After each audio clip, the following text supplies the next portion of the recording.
Hello everyone, my name's Chris Mortimer from Crism Security and today is Free Advice Friday.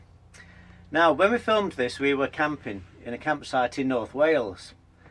When we arrived here we found, and I do a bit of business when I'm on holiday as well, I don't mind that, I'd got no signal on my phone, nothing on my iPad and nothing on my laptop.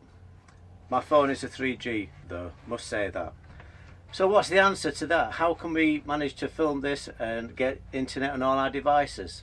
Well, it's because I sent off and the next day before 9 o'clock I got one of these. It's a router, a portable router. It's mainly what we use for our commercial sites. When we're doing backup for alarm systems and CCTV, we can put this on a site. If the site loses their internet, we can deploy this and have them back up and running straight away. Now it's 4G, it's got Wi-Fi, it's got a world SIM. So no matter what SIM card, it hunts for the strongest signal. That's how we do it.